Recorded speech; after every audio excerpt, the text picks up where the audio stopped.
안녕하세요. 미스케롯입니다. 글로벌 비즈니스 매너 아시아 국가 편입니다. 아시아 국가 중에서는 중국이 제일 첫 번째 주자로 나오게 됐는데요. 외국인의 취업도 활발하고, 그쵸? 서비스업 관련해서 한국인의 중간 관리자를 많이 뽑으려고 하는 중국.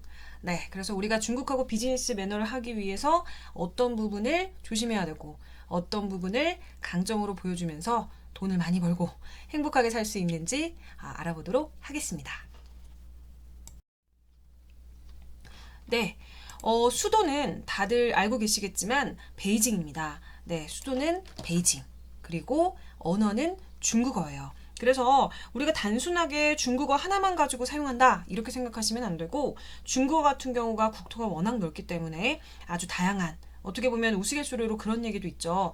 끝에서 끝에 있는 중국인들끼리는 말이 안 통한다라고 할 정도로 중국어에 대한 여러 가지 사투리도 굉장히 우리나라 말로 하면 심하고 서로 알아들을 수 없다라고 할 정도니까, 중국이란 나라가 얼마나 큰지 우리가 상상을 할 수 있겠죠. 그래서 언어는 중국어고, 종교는 굉장히 다양해요. 불교, 도교, 카톨릭, 이슬람교, 기독교. 네, 굉장히 다양하고, 통화는 알다시피 우리가 위안을 사용하고 있습니다. 시차 같은 경우는 베이징을 기준으로 해서 한국 기준 마이너스 1시간 정도 차이가 나니까요. 만약에 우리나라가 지금 현재 12시다. 그러면 중국은 11시가 되겠죠. 그리고 면적 같은 경우는 세계 4위인 정도의 국토의 면적을 갖고 있습니다. 그래서 9억, 네, 정말 상상도 할 수 없는 단위죠. 9억 6천만, 그쵸? 6천만 1080 헥타르로 세계 4위 정도의 면적을 차지하고 있고요. 인구 같은 경우는 네, 가히 명실상부 세계 1위입니다. 그래서 인구는 14억 4,421만 6,102명. 상상할 수도 없죠. 우리는 14억 떼고 4,421만 떼고 뒤에 6,102명. 네, 이렇게 얘기를 해야 어느 정도, 그쵸? 얘기가 될 정도로 우리는 한 중간 정도쯤 되겠네요. 14억을 떼면 우리나라 숫자, 네, 우리나라 숫자 정도 될 것 같고, 14억을 떼고 나서 4,421만에다가 한 1,000 정도, 네, 1,000만 정도 더하게 되면 지금 현재 한국의 인구 숫자가 되겠네요. 엄청나네요. 네, 인구 세계 1위고, GDP, 국내 총생산량 같은 경우는 14조 3,429억 284만 2,915.9달러, 세계 2위입니다. 그럼 세계 1위는 어딜까요? 알고 계시나요?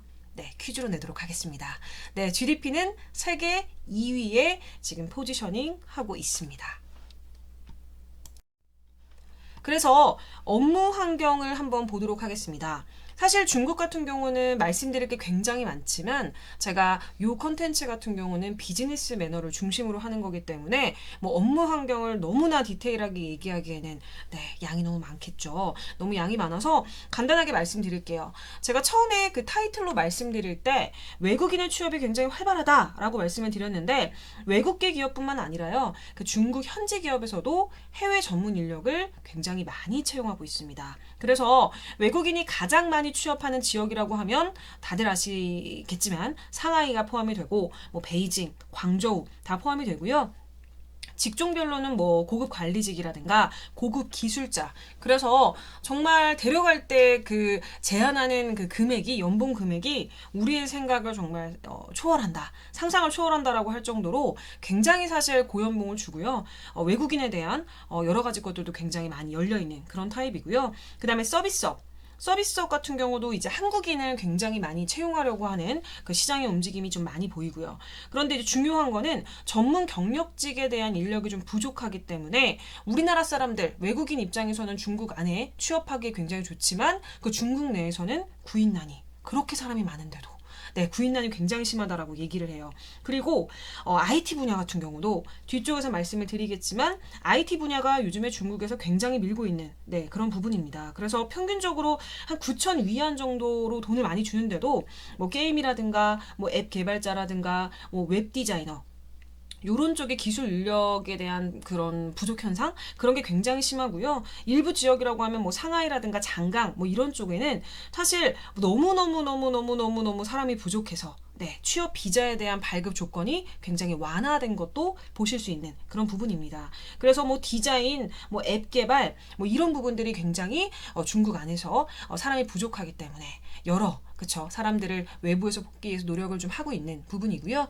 제가 업무 환경 중에서는 중국 정부는 대학생을 중심으로 창업 활동을 장려해 이렇게 말씀을 드렸는데 이 이유는 뭐냐면 중국도 이제 모든 나라가 그렇겠지만 지금 현재 경제 성장이 좀 둔화된 그런 경향을 좀 보이게 되는데 그렇기 때문에 중국 대학생들이 취업난이 좀 심해요. 그리고 실업 대란 문제도 좀 굉장히 심각합니다. 그래서 중국 정부 같은 경우는 어떤 부분을 이제 장려 정책으로 쓰게 됐냐면 우리나라랑 좀 비슷하기는 한데 그 대학생을 중심으로 해서 창업 활동을 장려하는 정책을 계속 내놓고 있습니다. 그래서 일반적으로 외국인 채용 수요는 좀 약간 줄어든 편이에요. 과거에 비해서. 그렇지만 아까 말씀드렸듯이 신규 채용은 외국인이 좀 줄었지만 경력직에 대한 부분이라든가 중간 관리직 같은 경우는 굉장히 많이 지금 부족한 상태예요. 그래서 중국은 지금 현재 거의 대한민국과 비슷할 정도로 창업 열풍에 지금 돌풍 안에 들어있다. 이렇게 생각을 하셔도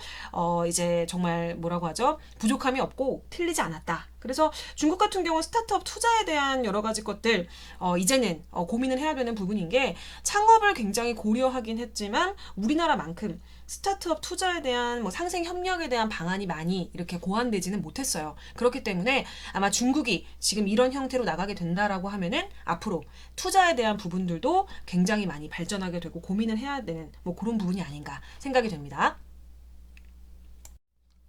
시장 포인트를 좀 살펴보도록 하겠습니다. 사실 중국 얘기를 하면 앞에서도 말씀드렸듯이 IT에 대한 부분들 빼놓고 말씀드리기가 굉장히 어려운데 중국에서 사실 한 5년 전쯤에 대졸자의 취업률을 살펴보시게 되면 소프트웨어 공학이라든가 뭐 아니면 자동화라든가 정보관리라든가 정보 시스템이라든가 이런 분들이 보통 취업률이 굉장히 높았어요.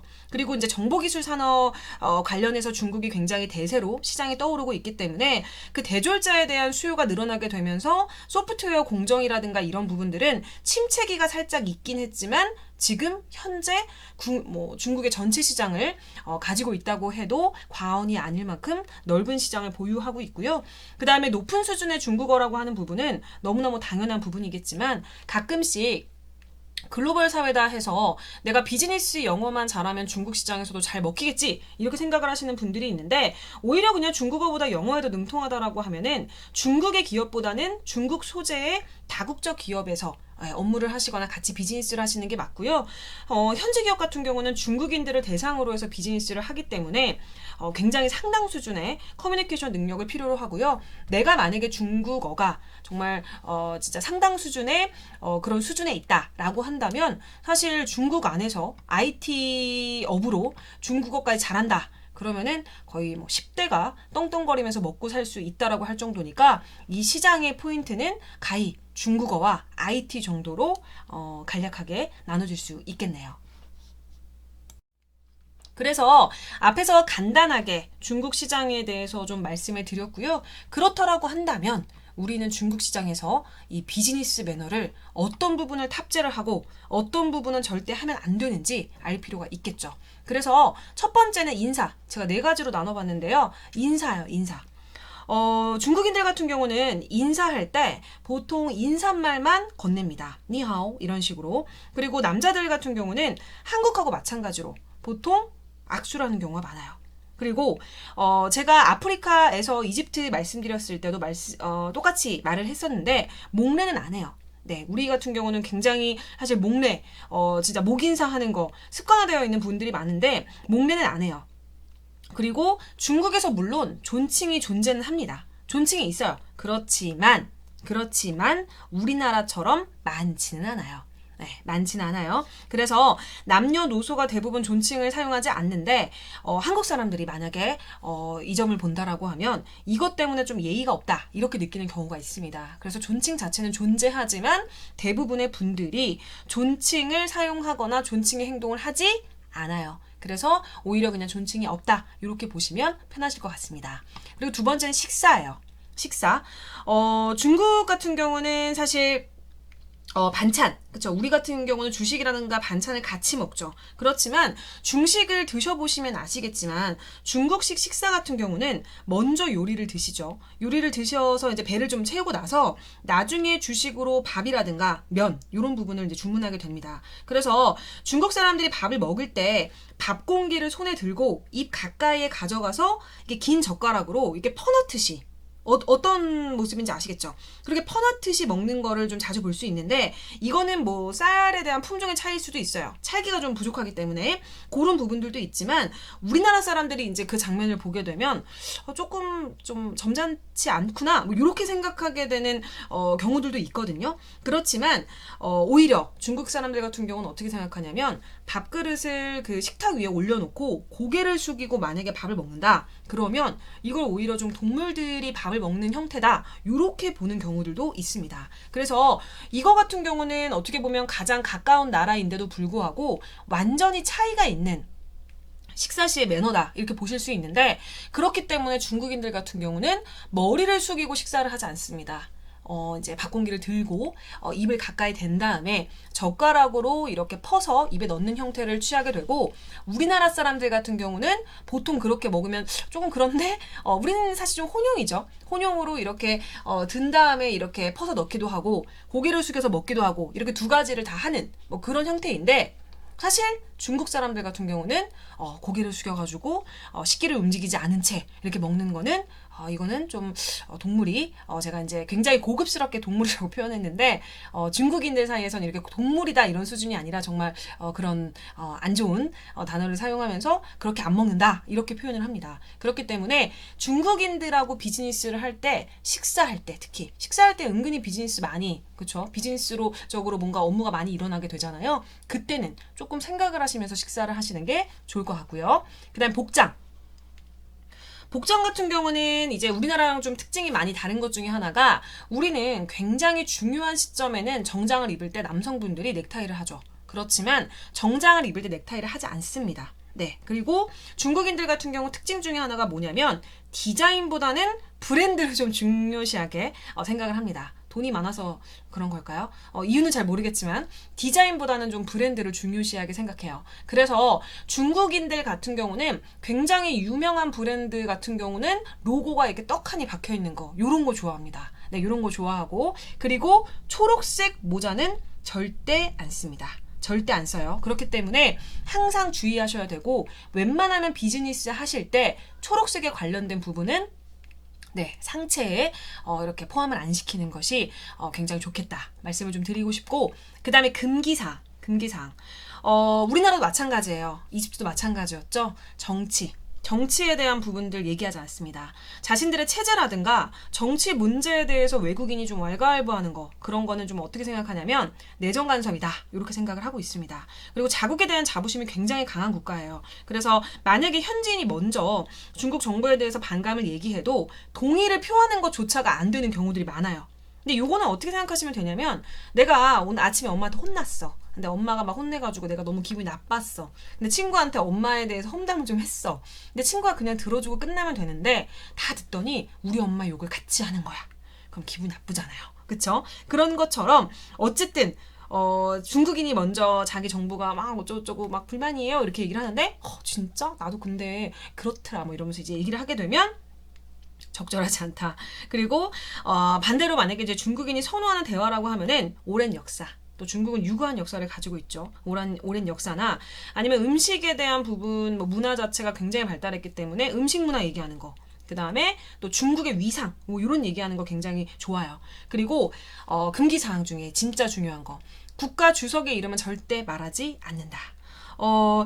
그러니까 그 중국의 국가 주석의 이름을 이제 중국 사람들한테 바로 얘기하는 거는 굉장히 결례예요. 네, 그래서 아까도 정책이라든가 법규, 개인적인 소견 이런 부분들 꺼내지 않는 것이 좋다라고 말씀을 드렸는데 만약에 상황상 얘기를 해야 되는 그런 시점이 왔다라고 하면 주석이라는 칭호를 꼭 붙여서 부르시는 게 좋겠습니다. 그래서 중국인들 같은 경우는 유명인들 그리고 나라에서 역사적으로 굉장히 중요한 인물들 있죠. 인물들에 대해서는 장난으로라도 뭐 이제 예명이라든가 그런 식으로도 붙이는 것 자체를 굉장히 불쾌하게 생각합니다. 그래서 실질적으로도 과거에 우리나라 몇몇 연예인들이 그냥 중국 이름 같은 되게 유명한 어떤 그 이름들을 자기 예명처럼 이렇게 예능에서 했다가 중국 사람들의 문매를 받았던 경험들이 좀 있어요. 근데 그건 중국의 문화를 이해하지 못해서 사실 어떻게 보면 발생한 일이다. 이렇게 좀 보시면 좋을 것 같습니다. 그래서 비즈니스 매너는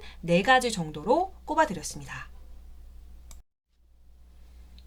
정말 멀고도 가까운 나라, 그리고 전 세계에서 인구수가 가장 많은 나라, 그러면서도 역사적으로 우리나라랑 굉장히 연관성이 많은 나라, 그리고 생각보다 IT나 소프트웨어 업, 그 다음에 아까는 말씀 안 드렸었지만 의료업에도 굉장히 관심이 많고 발전한 나라. 의료 같은 경우는 참고로 잠깐 말씀드리면 2020년도에 미국에 이어서 세계 2위의 헬스케어 시장으로 급부상했기 때문에 우리는 생각보다 중국에 대해서 모르는 것이 많을 수 있는 그런 나라입니다. 그래서 간단한 비즈니스 매너, 네, 여러분들 행동과 마음에 탑재시키시고 그 다음에 업무에 활용하셔서 여러분들이 원하는 삶, 여러분들이 원하는 미래 꿈꾸시길 바라겠습니다. 지금까지 미스 캐롯이었고요. 다음 시간에 만나요.